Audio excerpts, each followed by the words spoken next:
Hi friends, నా కూతురి రోజు చికెన్ బిర్యానీ చేస్తుంది. ఎలా చేస్తుందో చూద్దాం. చికెన్ని శుభ్రం కడిగి పెట్టుకుంది 3-4 సార్లు. దాంట్లో ఏంచిన ఆనియన్ వేసింది. 1 స్పూన్ కారం వేస్తుంది. సగం స్పూన్ పసుపు వేస్తుంది. 2 స్పూన్ల అల్లం పేస్ట్ వేస్తుంది. 1 స్పూన్ సాల్ట్ వేసింది. ఇప్పుడు దాంట్లో కొత్తిమీర వేస్తుంది. గరం మసాలా 1 స్పూన్ వేసింది. ఇప్పుడు మొత్తం మిక్స్ చేసేస్తుంది. ఎలా ఉంటుందో ఈరోజు బిర్యానీ చూడాలి. ఇప్పుడు దీంట్లో పెరిగేస్తుంది.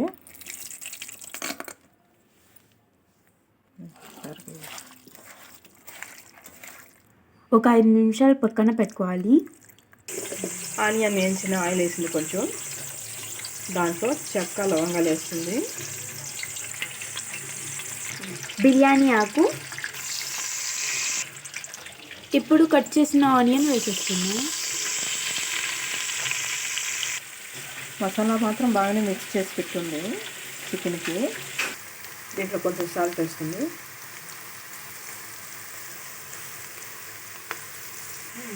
ఆనియన్ బాగానే కలవచ్చులా వేయించింది ఫ్రెండ్స్. ఇప్పుడు టొమాటోలు వేసేయాలి.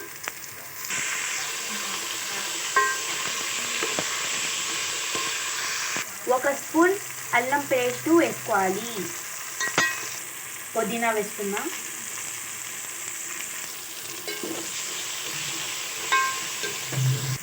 ఇందాక మనం మిక్స్ చేసాం కదా చికెన్, ఇప్పుడు ఇది వేసేద్దాం.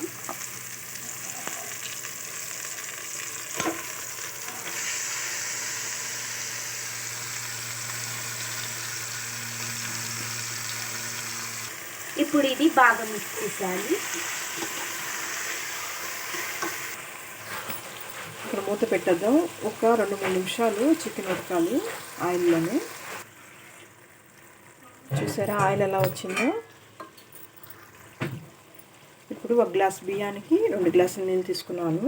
ఆ లెక్క నేను 3 గ్లాసుల బియ్యానికి 6 గ్లాసులు నీళ్ళు తీసుకున్నాను. ఇప్పుడు ఎసురు రావాలి. ఎసురు వచ్చేసింది. ఇప్పుడు మనం నానబెట్టుకున్న బియ్యం వేసేద్దాం.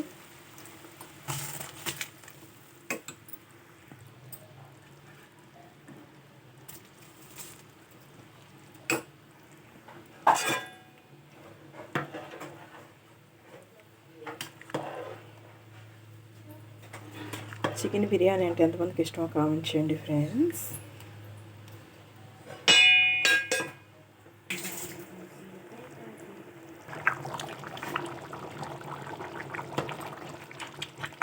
చూడండి, ఇంత సగం ఉడికిన తర్వాత ఏంటి నీళ్ళు తగ్గుతాయి కదా. ఇప్పుడు మనం మూత పెట్టేసి సిమ్లో పెట్టుకోవాలి, లేకపోతే అన్నం మాడిపోద్ది. చూసారా, ఇప్పుడు మనం సిమ్లో పెట్టేస్తాం. సిమ్లో పెట్టేసి మూత పెట్టేయాలి. నేను మూత పెట్టేసి ఇట్లా క్లాత్ పైన పెట్టేశాను.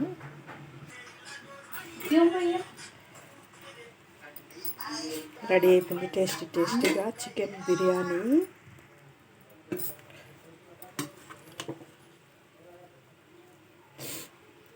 ఎలా ఉందో కామెంట్ చేయండి. మా అమ్మాయి చేసింది ఈరోజు చికెన్ బిర్యానీ. లైక్ చేయండి, సబ్స్క్రైబ్ చేయండి, షేర్ చేయండి.